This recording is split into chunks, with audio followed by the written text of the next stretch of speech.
الحمد لله وحده والصلاة والسلام على من لا نبي بعده وعلى آله والصحابة أما بعد. On arrive au hadith numéro 40 de ces Arba'in al-Nawawiyah qui va porter sur la Ismatu Hayatil Insan al-Muslim, la sacralité de la vie du musulman, qu'il soit homme ou femme. Et on va voir que la vie du musulman, elle est sacrée, c'est-à-dire qu'elle est intouchable et inviolable, si ce n'est en trois cas qu'a énuméré particulièrement le messager d'Allah sallallahu alayhi wa sallam. Cependant que dans notre sharh, dans notre explication, nous allons voir des propos d'Ibn Rajab qu'il y a davantage de cas éligibles au fait, au meurtre, c'est-à-dire éligibles au fait que on puisse attenter à la vie d'un musulman qui, en temps normal, est sacré, inviolable. Le messager d'Allah sallallahu alayhi wa sallam a dit, comme rapporté par Ibn Mas'ud radiyallahu anhu, لا يحل دم امرئ مسلم إلا بإحدى ثلاث الثيب الزاني النفس بالنفس والتارك لدينه المفارق للجماعة والحديث وأخرجه الإمام البخاري ومسلم. Donc le messager d'Allah sallallahu alayhi wa sallam a dit, là, il n'est pas le sang d'un musulman n'est licite que dans trois cas. C'est-à-dire, il n'est permis de tuer un musulman que dans trois situations. Al-Thayyibu Zani.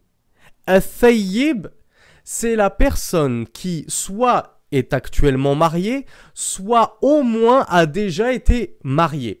C'est-à-dire que la personne divorcée ou la personne veuve est considérée également comme Thayyib. Pourquoi Thayyib? Puisqu'elle a déjà été mariée par le passé. Peu importe qu'elle soit toujours mariée ou qu'elle ne soit plus mariée. C'est ça Al-Thayyib, pardon. Contrairement au célibataire endurci qui n'a jamais connu le mariage. Et Az-Zani, qu'est-ce que c'est? C'est le fornicateur. Donc ici, il est question de fornication certes, mais plus précisément d'adultère. Parce que dans la langue française, l'adultère, c'est toute fornication qui a lieu dans le cadre d'un mariage. Et ici, peu importe que ce soit dans le cadre d'un mariage ou non, à partir du moment où tu as déjà connu le mariage, puis que tu as divorcé, ou bien que ton conjoint est décédé, si tu forniques après cela, tu es considéré comme un thayyibu zani. Et alors, ce hadith nous apprend que ton sang n'est plus sacré. C'est-à-dire que ta vie n'est plus inviolable et que tu mérites la peine de mort. Donc Rasulullah nous dit trois cas où la peine de mort est requise. Premièrement, lorsque tu es un thayyib, qui est le contraire du célibataire, c'est-à-dire la personne qui soit est mariée ou au moins a déjà été mariée et qui va forniquer par la suite, que ce soit dans le cadre de son mariage ou après un divorce ou après le décès de son conjoint. Deuxième cas de figure, un nafsu bin nafs, âme pour âme. Ça, c'est la loi du talion, qu'on trouve même chez les gens du livre. Œil pour œil, dent pour dent, âme pour âme. Si tu as tué, comme on va le voir dans le charh, volontairement une personne, alors la loi du talion, nous apprend ce hadith, exige qu'on te tue toi. Bien sûr, il y a des exceptions, comme si par exemple la famille du meurtrier pardonne, etc. etc. Là, le shir Abdul Muhsin al-Abbad n'a pas détaillé les cas de figure.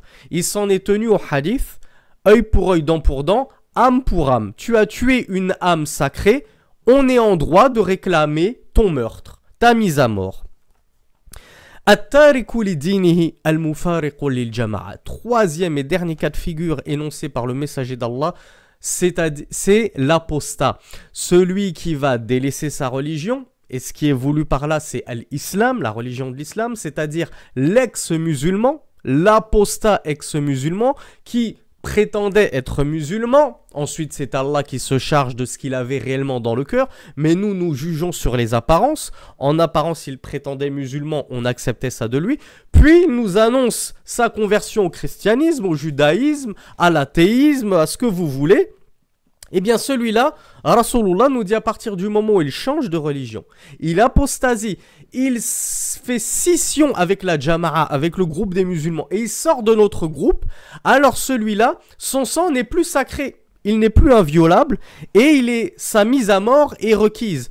Bien sûr, je vous le dis tout de suite avant d'aller plus loin dans le charh, encore une fois, on a de cesse de le répéter, pour ces affaires gravissimes de mise à mort, cela ne revient pas à nous, les loyaux sujets des gouverneurs. Ce sont les gouverneurs qui règlent ces litiges. Ce sont les gouverneurs, les chefs d'État qui règlent ces différends.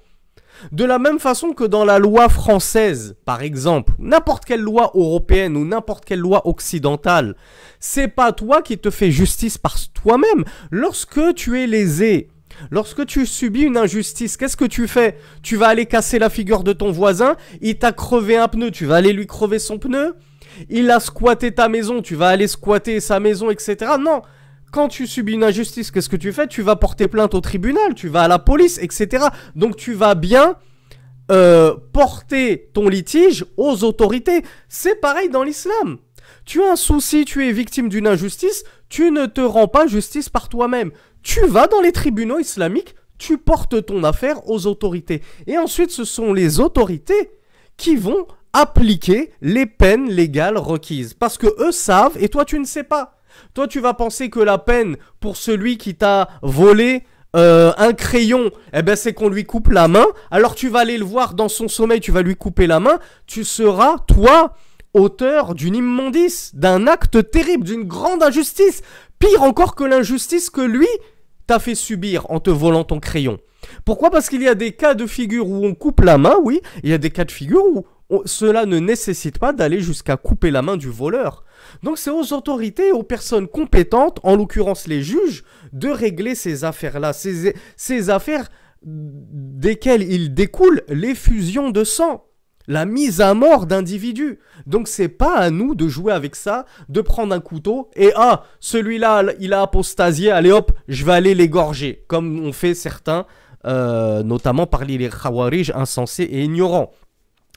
Ma femme, elle m'a trompé, elle m'a fait cocu, je vais aller l'égorger. Ça se passe pas du tout comme ça. Toi, tu restes à ta place, tu portes ton affaire aux autorités et ne t'inquiète pas, même si les autorités jugent mal ou dans leur jugement, il y a une injustice à ton égard, ne t'inquiète pas, Allah réparera l'injustice. Et Allah compensera cette injustice Yawm al-Qiyamah au jour de la résurrection. Ne t'inquiète pas. Allah, lui, il n'est pas injuste envers ses serviteurs. Et certes, Allah n'est pas injuste envers les serviteurs. Donc ça, c'est les 3 cas de figure dans lesquels la vie du musulman n'est plus sacrée. On a le droit d'y attenter, c'est-à-dire on a le droit de réclamer la mise à mort de ce musulman. L'adultère ou la personne qui a déjà été mariée, qu'elle le soit toujours ou non, et qui a forniqué, âme pour âme, la loi du talion, tu as tué volontairement, on te tue, sauf exception qu'on ne détaillera pas. Et troisièmement, l'apostat, celui qui sort de l'islam. Donc, le hadith, il est unanimement authentique, rapporté par l'imam al-Bukhari et l'imam Muslim. Cheikh Abdul Muhsin al-Abbad nous a fait un sharh, une explication très succincte. Et on va s'en tenir, Inch'Allah, à son explication sans trop extrapoler, Inch'Allah. Il nous dit قوله الثيب الزاني الثيب هو المحصن. الثيب الزاني, celui qui a déjà été marié et a pratiqué la fornication, Cheikh Abdul Muhsin al-Abbad nous dit c'est al-muhsan. Al-muhsan, c'est celui qui a déjà été engagé dans une union maritale, qu'il le soit toujours ou qu'il ne le soit plus. وحكمه الرجم. كما ثبتت به السنة عن رسول الله صلى الله عليه وعلى آله وسلم. Et le jugement d'un tel fornicateur, ce n'est pas les coups de fouet. Là, le jugement, c'est la lapidation. Qu'est-ce que la lapidation? C'est on t'enterre à moitié sous terre, on laisse dépasser ton tronc et ta tête, et on te jette des pierres sur le visage et sur le torse jusqu'à ce que tu en meures et que tu décèdes des suites de tes blessures et de cette lapidation. Ça, c'est le jugement terrible de la fornication de la personne qui est mariée ou qui a déjà au moins été mariée. C'est pour ça que je vous disais dans une précédente et récente publication sur les réseaux sociaux, regardez à quel point la fornication est gravissime. Parce que certains types de fornication, dans certains cas, peuvent conduire jusqu'à la mise à mort. C'est pour vous dire à quel point ce crime est odieux et pernicieux. Cheikh Abdul Muhsin Al-Abbad nous dit, et cette lapidation, ce jugement, il a été établi dans la sunnah du messager d'Allah. D'accord? Donc les coranistes qui nous disent, la lapidation n'existe pas en islam puisqu'elle ne se trouve pas dans le Coran, c'est une double faute. Pourquoi? Parce que premièrement, ça a été rapporté et établi du messager d'Allah sallallahu alayhi wa sallam, et nous ne sommes pas coranistes, nous ajoutons foi en tout propos authentique rapporté de manière authentique du messager d'Allah sallallahu alayhi wa sallam, et là en l'occurrence c'est unanimement authentique. Et Cheikh Abdul Muhsin Al-Abbad nous dit وكما دلت عليه آية الرجم التي نسخت تلاوتها وبقي حكمها. Et il nous dit, et ceci a été également rapporté dans le Coran. À la base, Allah a révélé un verset dans le Coran relatif à la lapidation. Cependant, le verset a été abrogé. Il a été supprimé du Coran, que ce soit le Coran lu ou écrit. On a enlevé le verset, que ce soit à l'écrit, que ce soit en récitant le Coran, on ne récite plus ce verset. On considère qu'il ne fait plus partie du Coran. Cependant, Cheikh Abdul Muhsin Al-Abbad nous dit Thabata hukmuha. Mais le jugement de ce verset, le jugement de la lapidation, a persisté, a demeuré. Donc ce verset a été abrogé, c'est-à-dire il a été enlevé, retiré. Mais le jugement de la lapidation persiste. On continue à considérer que la lapidation est en vigueur. L'adultère nécessite la mise à mort du fornicateur ou de la fornicatrice, comme on le verra. Ça vaut aussi bien pour les hommes comme pour les femmes. Et ça, c'est important de le rappeler parce que nos chers amis islamophobes aiment sortir ce jugement en pensant, de la manière la plus idiote qui soit, que la lapidation c'est réservé aux femmes. Quand ils essayent d'attaquer l'islam, ils disent l'islam c'est la religion qui lapide les femmes. L'islam c'est pas la religion qui lapide les femmes. L'islam c'est la religion qui lapide l'adultère, la personne adultérine, qu'elle soit femme ou homme. L'homme aussi il a le droit à sa part de pierre, ne t'inquiète pas. Ô amis islamophobes, il n'y a pas que les femmes qu'on lapide, même les hommes on les lapide. Et on n'a pas honte à le dire. On ne sourcille pas. C'est notre charia, c'est notre législation. Lakum dinukum waliyadin. À vous votre religion, à moi ma religion. Occupez-vous de vos lois bancales et de votre code civil complètement dévoyé et défaillant. Et laissez-nous avec notre charia parfaite. Nous, elle nous convient très bien, notre charia. Alhamdulillah, on en est fiers.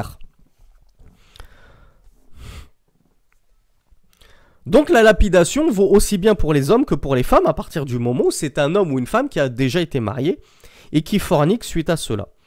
Deuxièmement, Cheikh Abdul Muhsin Al-Abbad nous dit qawluhu an-nafsu bin-nafs ay al-qatlu qisasan. L'âme pour âme, Cheikh Abdul Muhsin Al-Abbad nous dit, c'est-à-dire la loi du talion, le meurtre par loi du talion. Le talion en islam c'est al-qisas. Al-Qisas, c'est la loi du talion. Comme tu fais, on te fera. Tu as crevé un œil, on te crève ton œil. Tu as cassé une dent à quelqu'un, on te casse ta dent. Tu as tué une âme, on tue ton âme. On ôte ton âme. كما قال الله سبحانه وتعالى يا أيها الذين آمنوا كتب عليكم القصاص في القتلى الآية وقال ولكم في القصاص حياة. Cheikh Abdul Muhsin Al-Abbad nous dit, et ceci est mentionné clairement dans le Coran, dans la parole d'Allah subhanahu wa ta'ala, ô vous qui avez cru, il vous a été prescrit al-qisas, donc la loi du talion, fil qatla, dans les meurtres. Dès qu'il y a un meurtre, on applique la loi du talion. Tu as tué une personne injustement sans droit, on est en droit de demander ta mise à mort. C'est la peine de mort. Et ne soyez pas choqués, parce que la peine de mort existe même dans les autres charia, les autres législations non divines, les législations humaines. Aux États-Unis, ça existait encore jusqu'à il y a peu. En France, ça existait encore jusqu'à il y a peu. Jusqu'à ce que maintenant on dise, ah non, ça y est, la chaise électrique, c'est trop gore. Couper la guillotine. Les Français, j'allais dire nous les Français, je suis français de souche, donc c'est pour ça que je dis nous les Français, on est les inventeurs de la guillotine. Guillotin, monsieur Guillotin, c'est l'inventeur de la guillotine. C'est les Français qui ont inventé la guillotine pour couper des têtes. Et nous les Français, on est les premiers à avoir coupé les têtes de nos rois. Louis XVI et Louis XXXVI et Louis 55 000, j'en sais rien, j'étais nul en histoire géo. Mais je sais, de science sûre, qu'on coupait des têtes jusqu'à aller couper les têtes de nos rois. Donc maintenant, on entend nos petits amis fachos, islamophobes, français, de souche, dire « Oh, l'islam, c'est la religion du meurtre, il tue les infidèles, il tue les femmes, adultérines, tatati. » Vous êtes les premiers meurtriers. Vous tuiez carrément vos représentants, vos gouverneurs et vos rois. Donc, s'il vous plaît, pas de leçons à recevoir de vous. On n'a pas à recevoir de leçons de régicide, d'accord, de personnes qui pratiquaient les régicides, c'est-à-dire tuer les rois. Donc Allah Azza wa Jal nous dit walakum fil qisas haya, sauf que vous tuiez les rois injustement. Nous on les tue par la loi du talion, parce qu'ils ont eux-mêmes tué. Nous on ne tue pas injustement. Ce hadith est la plus grande des preuves. Comment vous prouvez ça mieux que ce hadith? Rasulullah nous dit la vie est sacrée, inviolable. En dehors de 3 cas. En dehors de ces 3 cas-là, on n'a pas à attenter à la vie de qui que ce soit. Sauf dans des cas bien précis. Même si c'est un juif ou un chrétien. Même si c'est quelqu'un qui a un pacte avec nous, une alliance avec nous, alors que c'est un polythéiste. Mais il a une alliance avec nous, on ne peut pas le tuer. On ne peut pas trahir l'alliance et le pacte, notamment le pacte de paix, le pacte de non-agression, pour aller le tuer. On n'est pas des gens injustes et on n'est pas des traîtres. Les musulmans ne sont pas traîtres, ne sont pas fourbes et ne font pas des coups fourrés. Et ne trahissent pas al-amana, les dépôts et les engagements. Quant à vous, vous êtes bien les derniers, je parle aux islamophobes, ce sont bien les derniers à pouvoir nous donner des leçons sur ce sujet-là. Il n'y a pas plus traître qu'eux. Donc, Allah Azza wa Jal nous dit walakum fil qisas haya, et il y a pour vous dans la loi du talion la vie, une vie, c'est-à-dire la sauvegarde de la vie. Pourquoi? Parce que quelqu'un qui va être condamné à mort parce qu'il a tué une personne innocente, sa mise à mort va servir de leçon à ceux qui seraient tentés d'agir comme lui. Ils vont se dire, oh là là, mais moi, si je tue quelqu'un, dans une terre islamique gouvernée par la charia, si on m'attrape, on me met à mort. Donc je vais éviter de pratiquer un tel crime, le meurtre. Parce qu'il y a encore une semaine, il y a quelqu'un qui s'est fait couper la tête. Donc c'est très dissuasif. Par contre, les peines du code civil français et du code civil américain et de la constitution de je sais pas quel pays, du Groenland et de ce que vous voulez, et qui disent celui qui a tué un pauvre enfant, il l'a violé, il l'a découpé en morceaux, il l'a mangé, allez la prison. Allez 20 années de prison, allez 5 années de prison, ça va lui remettre les idées en place. Qu'est-ce qu'ils font en général ces personnes-là? Ces pédophiles, ces violeurs, ces meurtriers, ce sont les premiers à récidiver. Comme si la prison avait corrigé qui que ce soit. Par contre, les lois d'Allah subhanahu wa ta'ala, elles sont très dissuasives. Coupe la main à un voleur, tu vas voir si ceux qui le connaissent, ils vont avoir envie de voler comme lui. Et tu vas voir si lui-même, il va avoir envie de récidiver pour qu'on lui coupe sa deuxième main. Tue un meurtrier, tu vas voir si les gens qui sont au courant qu'on tue les meurtriers, ils vont avoir eux-mêmes envie de s'engager dans la voie du meurtre. Regardez la perfection des lois d'Allah et des sentences punitives d'Allah subhanahu wa ta'ala, et regardez la bancalité et l'inefficacité totale des lois humaines. Les lois de la République, les lois de la démocratie, les lois de blablabli, blablabla. Ces hommes qui pensent connaître mieux que le Créateur comment gérer les créatures et les gouverner, les administrer. Point numéro 3. Qawluhu التارك لدينه المفارق للجماعة والمراد به المرتد عن الإسلام لقوله صلى الله عليه وعلى آله وسلم من بدل دينه فاقتلوه. Cheikh Abdul Mohsin Al-Abbad nous dit quant à la parole du messager d'Allah, celui qui va quitter sa religion, qui va faire scission avec le groupe Al-Jama'a, ce qui est voulu par là c'est l'apostat, qu'on appelle en arabe Al-Murtad, irtadda an dinihi. Il s'est retourné sur sa religion, c'est-à-dire il a donné le dos à sa religion et il s'en est détourné. Donc l'apostat en langue française. Et ici il s'agit de l'apostat de l'islam. Cheikh Abdul Mohsin nous dit Al-Murtad anil Islam, pas Al-Murtad anil Yahoudiya ou anil Ilmaniya.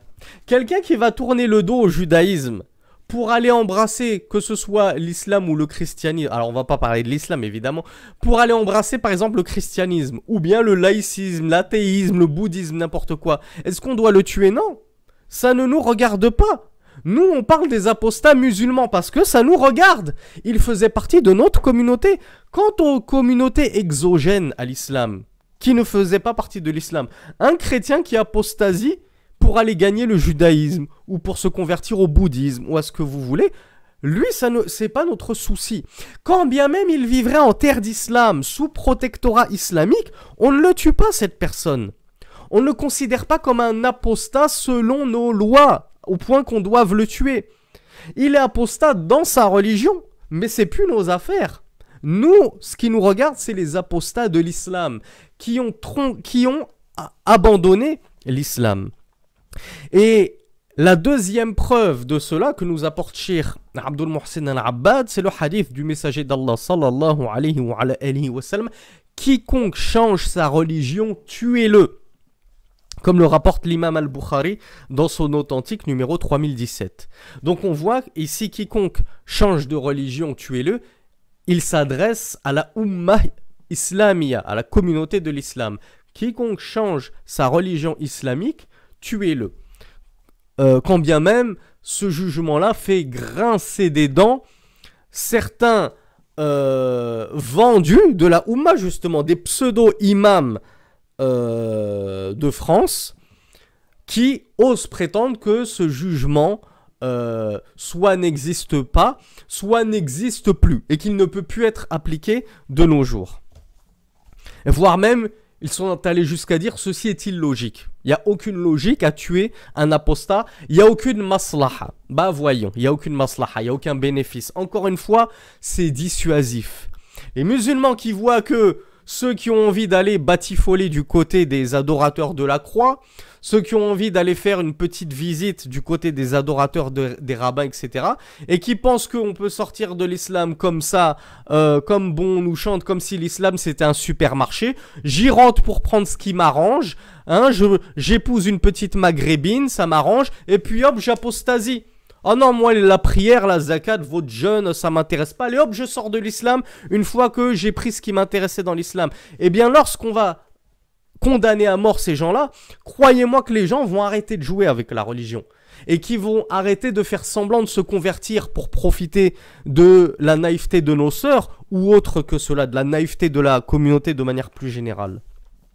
Et ça dissuadera aussi les faibles d'esprit qui ont tendance à écouter tout et n'importe qui. Il va écouter des cours d'un imam hérétique, musulman de France. Il va aller écouter les débats chrétiens musulmans avec des frères qui n'ont jamais étudié la science, comme un certain Karim Hanifi, qui croit qu'il a le niveau pour débattre de religion comparée avec des prêtres, etc. Puis comme il n'a pas de science, le pauvre frère, il vient dire « Ah ben finalement il m'est apparu qu'en islam, Jésus est bien mort sur la croix ». Ben, les gens qui écoutent ces gens-là, ils se disent « Ah bon ben, l'imam Karim Hanifi, spécialiste du débat interreligieux, il a dit que Jésus est mort sur la croix. Bon ben moi aussi je dis que Jésus est mort sur la croix. » Et paf, tu tombes dans le gouffre. T'es sorti de l'islam à cause de cette parole d'hérésie et de cette croyance d'hérésie. Puisque Allah Azza wa Jal nous dit « Wama qatalu » ils ne l'ont pas tué. « Wama salabu » ils ne l'ont pas crucifié. Donc toi, parce que tu écoutes n'importe qui, tu vas sortir de l'islam. Tu vas commencer à t'intéresser à ces débats qui vont te mettre plein d'ambiguïté. Ah ouais, mais il avait raison ce prêtre. Comment ça se fait que Allah il a dit ceci et le messager il aurait dit le contraire?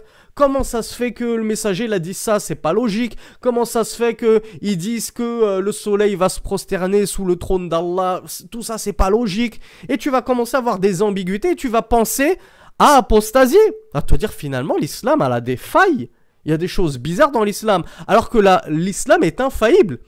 C'est juste des ambiguïtés qui t'ont mis dans l'esprit, parce que tu écoutes n'importe qui.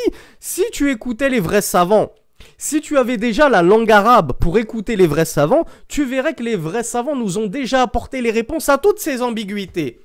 Seulement toi, t'as pas la langue arabe, donc tu écoutes n'importe qui, donc tu te prends des ambiguïtés, donc tu es tenté de sortir de l'islam. Et nombreux sont sortis de l'islam à cause de ça. À cause de quoi? De j'écoute n'importe qui, j'écoute n'importe quelle chaîne YouTube. La chaîne elle s'appelle Rappel Islam, hop je l'écoute. Alors que c'est une chaîne tenue par des coranistes. Et je vous rappelle que les coranistes sont mécréants. C'est une chaîne tenue par des mu'tazilites. Les Mu'tazila, c'est une chaîne même tenue par des islamophobes, sous couvert d'islam. C'est une chaîne tenue par des chrétiens déguisés qui viennent distiller leurs ambiguïtés, leur venin à la communauté de l'islam. Ça existe, toutes ces choses-là. Et des frères et des sœurs se sont perdus à cause de ces choses-là.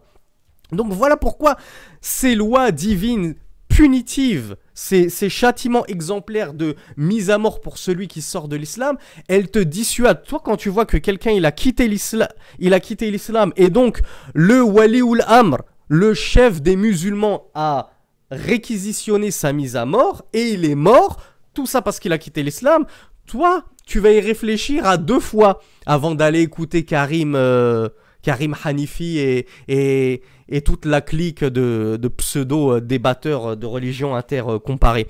Tu vas t'y prendre à 2 fois avant d'écouter des Ma'mar Matmati, des je sais pas qui, Tariq Oubrou, Bajrafil, toute la compagnie là, tout de Ousmane Timera. Tu vas bien réfléchir, tu vas te dire, oh là, ceux-là ils me mettent trop d'ambiguïté.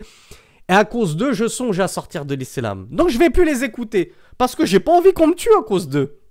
Si je sors de l'islam, on va me tuer. Donc regardez comme c'est dissuasif et comme c'est un bien pour toi. Allah nous dit, il se peut que vous détestiez une chose alors que c'est un bien pour toi. C'est un bien pour vous.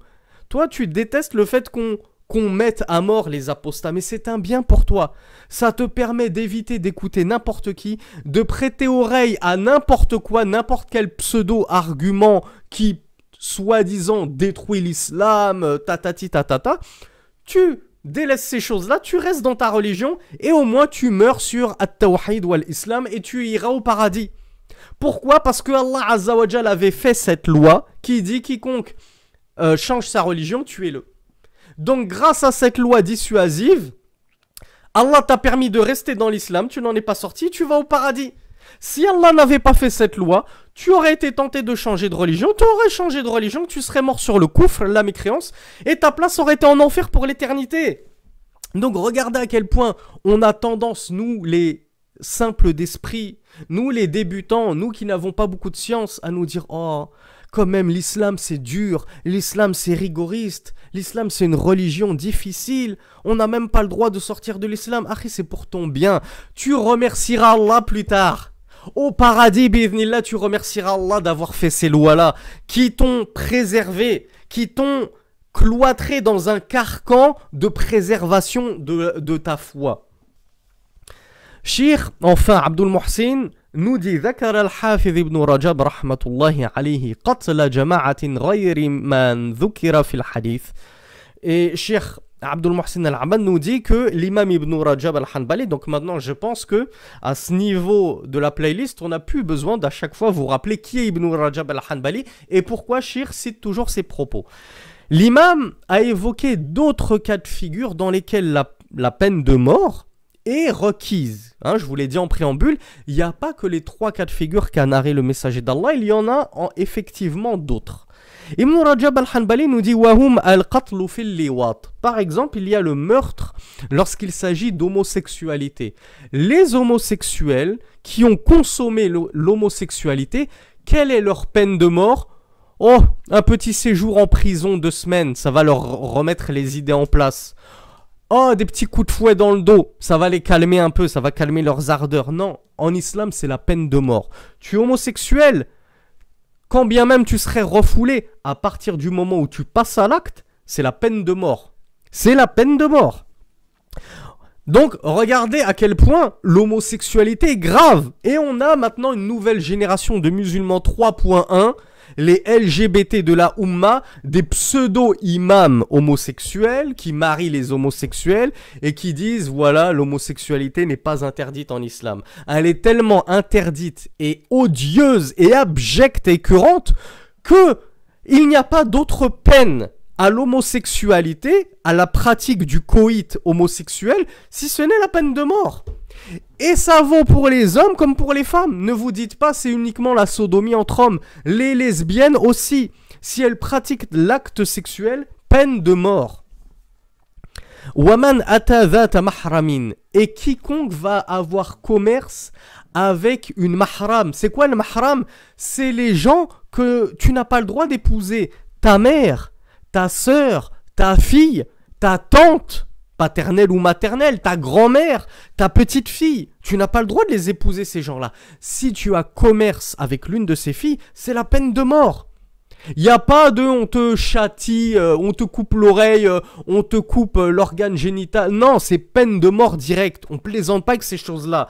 Parce que ces peines-là, elles sont dissuasives. La personne qui va entendre qu'on a tué une personne parce qu'elle a osé violer sa fille, il va se dire, oh là là, jamais je violerai ma fille. Quand bien même j'ai une envie terrible parce que je suis un pédophile refoulé, je sais que si je la viole et que ça s'ébruite, en terre d'islam, moi c'est la peine de mort, on va me tuer. Donc ça me dissuade, ça me calme, ça refroidit mes ardeurs. Donc les peines d'Allah peuvent faire peur aux insensés, mais elles ne font que ébahir les doués de science, les doués de sagacité, les doués de sagesse qui se disent « Ma sha'Allahu la quwwata illa billah » Comme Allah était sage dans ses prescriptions divines, comme il a su être doux quand il fallait être doux, modéré quand il fallait être modéré et intransigeant lorsqu'il fallait sévir durement pour dissuader les gens de tomber dans des crimes aussi odieux. Maintenant, comparez, comme je vous l'ai dit, avec les lois humaines. Est-ce qu'elles ont déjà dissuadé qui que ce soit de récidiver? Qu'Allah. As-sahir, le sorcier, pareil. On a tendance à se dire, oh la sorcellerie, ça va, c'est pas trop grave, il n'y a pas mort d'homme. Ben déjà, premièrement, dans la sorcellerie, il y a souvent mort d'homme. Bien sûr qu'il y a des morts d'hommes dans la sorcellerie. Que ce soit du côté des personnes ensorcelées, que des sorciers eux-mêmes, contre qui les djinns se rebellent parfois jusqu'à les tuer. Et parfois, les djinns, ils se vengent des sorciers un peu trop, qui ne veulent pas obéir jusqu'au bout, en allant tuer leur famille. Donc, parfois, la sorcellerie peut amener au meurtre et la sorcellerie est terrible. Et on le rappelle, la sorcellerie est avant tout du shirk, puisqu'il ne peut y avoir de sorcellerie sans avoir de shirk au préalable. Pour pouvoir travailler avec les djinns, tu es obligé d'apostasier.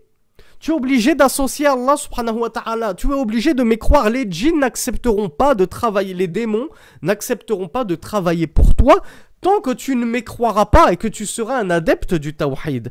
Donc voilà pourquoi le sorcier, il est tellement odieux son crime qu'il n'a d'autre peine de mort que le meurtre. Et encore une fois, attention à nos amis islamophobes qui aimeraient venir nous donner des leçons. On vous rappelle votre histoire Jeanne d'Arc, que vous avez condamnée au bûcher parce que vous la traitiez de sorcière. Et ça ne remonte pas très longtemps, quelques centenaires seulement encore en France, on tuait les sorcières, d'où la fameuse chasse aux sorcières. Et l'expression qui perdure jusqu'à de nos jours, c'est une véritable chasse aux sorcières, oui, parce qu'encore une fois en France, la sorcellerie à l'époque n'était pas tolérée. On les tuait les sorcières, et on les tuait pas de la façon la plus douce qui soit. Tandis qu'en islam, comme l'a dit le messager d'Allah, et comme on le verra dans un hadith qui va arriver, إِذَا قَتَلْتُمْ فَأَحْسِنُوا الْقِتْلَ. Le messager d'Allah nous dit, lorsque vous tuez, faites-le proprement. Tuez avec bienséance.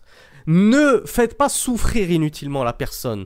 Non, les koufars, eux, quand ils tuaient leur sorcière, c'était sur le bûcher. Ils la faisaient brûler à petit feu, jusqu'à ce que sa peau se consume entièrement et qu'elle finisse par mourir des suites de ces blessures horribles et dans d'atroces souffrances. Donc, encore une fois, pas de leçon à recevoir des kuffars. Oh mes amis musulmans qui m'écoutez, n'ayez pas honte de votre religion. Ne soyez jamais gênés de votre religion. N'ayez pas à sourciller à dire la vérité. Sachez que les mécréants, les kuffars ont tellement de casseroles dans leur dos, c'est juste que vous l'ignorez. Vous n'êtes pas suffisamment savants de leur religion, de leur passé, de leur histoire. Mais si vous saviez ce qu'il y a à savoir sur eux, vous seriez fiers de votre religion et vous l'afficheriez au grand jour. Et vous diriez, comme je le dis actuellement, pas de leçons à recevoir de votre part. On n'a certainement pas de leçons à recevoir de la part de personnes qui n'ont donné le droit de vote aux femmes qu'il y a seulement 40 ans. Alors qu'avant, l'égalité des sexes n'existait pas. Alors que nous, l'islam, ça fait 1400 ans qu'il est venu relever le niveau de la femme et lui redonner tous ses droits qui lui revenaient, dont l'héritage qu'on lui spoliait. Donc pas de leçons à recevoir d'un peuple qui n'a découvert le bain, l'eau et le savon qu'il y a seulement une centaine d'années, alors que nous, ça fait plus de 1400 ans qu'on se lave 5 fois par jour. Et qu'est-ce qu'ils faisaient pour masquer l'odeur, comment dire, putride qui émanait de leur corps crasseux? Ils s'inondaient de parfum. Et c'est d'ailleurs en partie pour ça qu'ils ont inventé le parfum. Pour masquer l'odeur de leur crasse, tellement ils ne se lavaient pas. Donc, s'il vous plaît, pas de leçons à recevoir de votre part. Certainement pas de vous. Certainement pas de vous. Waman waqa'a ala bahima, la zoophilie. Shir Ibn Rajab nous dit, celui qui va avoir commerce, c'est-à-dire celui qui va pratiquer l'acte sexuel avec un animal, et ne vous dites pas qu'est-ce qu'il nous raconte celui-là, ça existe encore de nos jours. Chez les plus abjects des créatures d'Allah, certaines ont commerce avec des animaux, des chiens, des chèvres, Je m'arrête là tellement ça me dégoûte, ça me donne envie de vomir. Celui qui a commerce avec un animal, c'est la peine de mort. Encore une fois, ne vous dites pas « Oh ça va, c'était qu'une chèvre, il s'en est pas pris à un enfant, il a pas trompé sa femme avec une autre femme, il a fait ça avec un animal. » C'est la peine de mort en islam, je le rappelle, dans la charia de l'islam, dans les pays gouvernés par la charia. Vous allez me dire maintenant, il n'y a plus de pays gouvernés par la charia, ou quasiment plus, mais... Ici, on est en train d'expliquer ce qu'il convient de faire en charia. On n'est pas en train de vous dire, commencez à appliquer vous-même les jugements. C'est nos gouverneurs qui rendront des comptes. Subhanahu wa ta'ala, Allah et son messager nous ont dit que nous, il ne nous incombait que d'obéir à nos gouverneurs. On n'a pas, walhamdoulilah, tout le poids et la responsabilité de faire appliquer ces peines. Nous ne sommes pas les détenteurs de l'autorité, mais eux, ils rendront compte à Allah Azza wa Jal pour cette responsabilité qu'ils ont endossée. Voilà pourquoi du temps des compagnons, à la mort du messager d'Allah, ils fuyaient le califat. Ils ne voulaient pas endosser cette responsabilité tellement elle était lourde. Les juges fuyaient, les compagnons fuyaient jusqu'à la simple fatwa. Ils fuyaient la fatwa, la fatwa, c'est l'avis juridique. La réponse à une question jurisprudentielle. Ils fuyaient la fatwa, ils se renvoyaient les uns sur les autres. Pourquoi? Parce qu'ils ne voulaient pas endosser le poids de la responsabilité d'une simple fatwa. Alors dites-vous, quel poids va endosser ces gens qui courent pour s'accaparer les trônes, pour s'accaparer le pouvoir?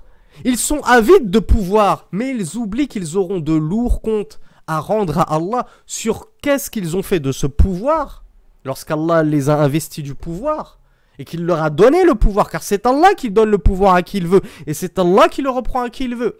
Et il les questionnera sur ce qu'ils ont fait de ce pouvoir et sur leur gouvernance des gouvernés. Donc ne sois pas triste, Akhi, comme je te le dis toujours, si tu es victime de l'injustice d'un gouverneur, Allah réparera ton injustice. il est le clair, le voyant par excellence. Il voit tout, il entend tout, il sait tout et rien ne lui échappe. Et il est le juste par excellence. Eh bien tiens, en parlant des gouverneurs, je vais sauter un petit peu pour arriver à ceci. وَقَتْلُ الْآخِرِ مِنَ الْخَلِيفَتَيْنِ الْمُبَايَعِ لَهُمَا. Autre cause de meurtre, autre justificatif de meurtre, le fait de tuer. Lorsqu'il y a un calife en place, d'accord, tu as un gouverneur, un détenteur de l'autorité, il est déjà en place. T'en as un qui va venir pour usurper son califat. Pour usurper, c'est-à-dire pour s'accaparer son pouvoir et devenir, comme on le dit, calife à la place du calife. Eh bien, Ibn Rajab nous dit, cette personne qui vient essayer de voler l'autorité au calife, celui-là, on doit le tuer, on doit le combattre pour repousser son mal, et on doit même le tuer. Encore une fois, à titre de dissuasion, pour que les Khawarij et tous ceux qui pensent comme eux ne commencent pas à penser qu'en islam, dès qu'il y a un gouverneur qui me plaît pas, bah allez, je vais sortir contre lui avec les armes, avec l'épée, je vais prendre sa place, moi, je vais montrer aux gens comment, c'est quoi de gouverner un pays avec la charia, et hop, je destitue les gouverneurs au gré de mes envies. Ça, c'est, alhamdoulilah, une loi qui, encore une fois, préserve la sécurité des pays, elle préserve la Oumma, elle préserve des effusions de sang. Les printemps arabes, le sang qui a coulé durant le triste printemps arabe qui a commencé il y a une douzaine d'années à peu près, tout ce sang n'a coulé qu'à cause de l'idéologie des Khawarij et des Ikhwan al-Muslimin, les frères musulmans, qui pensent qu'on a le droit de renverser comme ça les gouverneurs pour soi-disant instaurer la charia. Les frères musulmans l'avaient fait en Égypte. Est-ce que Mohamed Morsi, rahmatullahi alayhi, il est mort? On espère qu'il est mort sur l'islam. En apparence, il est mort sur l'islam. Donc qu'Allah lui fasse miséricorde. Est-ce que Mohamed Morsi a instauré la charia une fois qu'il a accédé au pouvoir? Non. Qu'est-ce qu'il a dit? On ne peut pas. Les gens ne sont pas prêts. J'ai pas toutes les cartes en main. Parce que voilà, quand bien même tu es un roi, quand bien même tu es un président, il y a toujours quelqu'un au-dessus de toi. Il y a toujours des pressions, il y a toujours des lobbies. Donc ces frères musulmans qui pensent qu'il suffit de se présenter aux élections présidentielles, de récolter tous les suffrages pour pouvoir mettre en place la charia, premièrement, ils se trompent complètement. C'est pas aussi facile que ça se passe pas comme ça. Et deuxièmement, il faut de la science. Et les frères musulmans sont les plus éloignés de la science, ou parmi les plus éloignés de la science. Ils connaissent très mal la science. Donc, là encore, une personne qui viendrait usurper le pouvoir du détenteur de l'autorité légitime, celui-là, c'est la condamnation à mort. L'imam Ibn Rajab nous disait « Waman taraka salat » celui qui abandonne la prière, qui quitte la prière. Donc là, on le voit que peu importe l'avis retenu, et on l'a déjà détaillé dans les cours de fiqh, dans la playlist Al-Mulakhas al-Fiqh de Cheikh Saleh Al-Fawzan, hafidhahullah, celui qui abandonne la prière, peu importe qu'on considère qu'il soit mécréant ou non, sa peine, c'est la condamnation à mort. Qu'on te juge mécréant ou toujours musulman, quoi qu'il en soit, la sentence c'est la même, c'est la condamnation à mort. Et le buveur de vin, lors de la 4e reprise, on te punit une première fois. On applique la sentence la 2e fois. On applique la peine légale la 3e fois. Mais la 4e fois que tu récidives, c'est la peine de mort. On va pas te laisser récidiver indéfiniment. Donc regardez à quel point aussi la consommation de boissons enivrantes est grave en islam.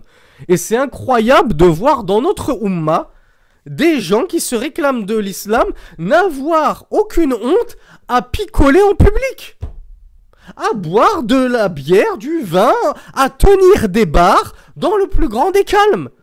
Et on lui dit, après tu sais que c'est interdit, Allah ghalib. L'alcool c'est gravissime. C'est une source de condamnation à mort. Une cause de condamnation à mort. As-sariqu fil marrati al-khamisa. Le voleur qui récidive à la 5e fois. Le voleur il récidive une fois. Alors on l'a dit, hein, il y a des cas de figure où on ne te coupe pas la main, où on te punit, on va pas jusqu'à te couper les membres. On lui applique la peine selon la situation. Deuxième fois, pareil. Troisième fois, pareil. Quatrième fois, pareil. La cinquième fois, le voleur qui récidive, c'est condamnation à mort. On va pas te laisser passer ta vie à voler tout le monde. Si 4 peines, 4 punitions ne t'ont toujours pas dissuadé, eh bien, on va trouver un moyen de dissuader tout le monde de jouer comme toi avec le vol, c'est la mise à mort. Donc, le voleur qui sait qu'à la 5e reprise, il va être condamné à mort, je peux vous dire que ça va sacrément le faire réfléchir. Donc ça, je l'avais dit. Celui qui va dégainer les armes, donc qui va sortir les armes, que ce soit pour aller sortir contre nos gouverneurs légitimes, que ce soit pour aller braquer des banques, pour commettre des meurtres, etc. Celui qui dégaine son arbre, on a le droit de le combattre, voire même on se doit de le combattre, même si pour cela on doit le tuer. Son sang n'est plus sacré, parce que lui-même il a essayé de te tuer, il a sorti l'arme. Quelqu'un qui ne veut pas te tuer ne sort pas une arme. S'il a sorti une arme, c'est qu'il était prêt à aller jusqu'à ton meurtre, à te tuer. Donc tu as le droit de te défendre, même si pour cela, il faut que toi-même, ce soit toi qui le tue. Sa vie n'est pas sacrée, ne te dis pas je peux pas le tuer, je peux pas me défendre, j'ai pas envie d'être injuste. Tu as le droit de te défendre. Enfin, dernier cas de figure pour lequel la vie du musulman n'est plus sacrée et inviolable et qu'on a le droit de la tuer, c'est l'espion qui va espionner pour le compte des infidèles contre les musulmans. Ce traître de la Ummah, son sang n'est plus sacré et on a le droit de le tuer. Certains d'entre vous pourraient m'objecter, oui, mais comment ça se fait? Moi, j'ai déjà entendu l'histoire d'un compagnon qui avait fait exactement la même chose. Il avait informé les polythéistes de Quraysh à la Mecque de la venue du messager d'Allah sallallahu alayhi wa sallam avec son armée. Et le messager d'Allah, pourtant, lui a pardonné. Et il a même attesté de son islam à ce compagnon-là. Alors, comment ça se fait que tu me dis qu'on a le droit de le tuer? Parce que si cette personne-là, le messager d'Allah sallallahu alayhi wa sallam, a attesté de son islam et de sa foi, c'est parce que wa ma kana yantiqu anil hawa in huwa illa wahyu yuha. Le messager d'Allah ne parlait pas sous l'effet de la passion. Il n'était qu'une révélation inspirée. C'est Allah qui lui a révélé, qui lui a inspiré que ce sahabi n'a pas fait cet acte-là par nifaq, par hypocrisie, par apostasie, mais il l'a fait pour des raisons mondaines. Et ce compagnon s'est justifié lui-même. Il a dit, vous, les muhajiroun, vous avez de la famille à la Mecque qui est capable de vous protéger. Moi, j'ai personne à la Mecque. Donc, j'ai voulu amadouer les Mecquois en les prévenant de votre arrivée afin qu'ils protègent ma famille à la Mecque. Donc, il ne l'a pas fait par hypocrisie, par apostasie. Pourquoi cette personne-là n'a pas été tuée? Parce que le messager d'Allah...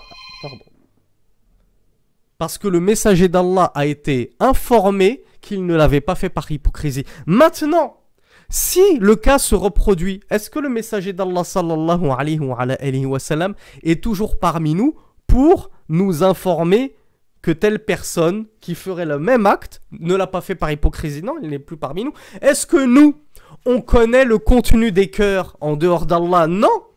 Seul Allah connaît le contenu des cœurs. Du coup, si une personne de nos jours fait exactement la même chose que ce sahabi, étant donné qu'on n'est pas dans la capacité de savoir s'il l'a fait par hypocrisie, par apostasie ou pour autre raison, on le tue. Par précaution, on le tue. Ensuite, son compte reviendra à Allah, c'est Allah qui le jugera.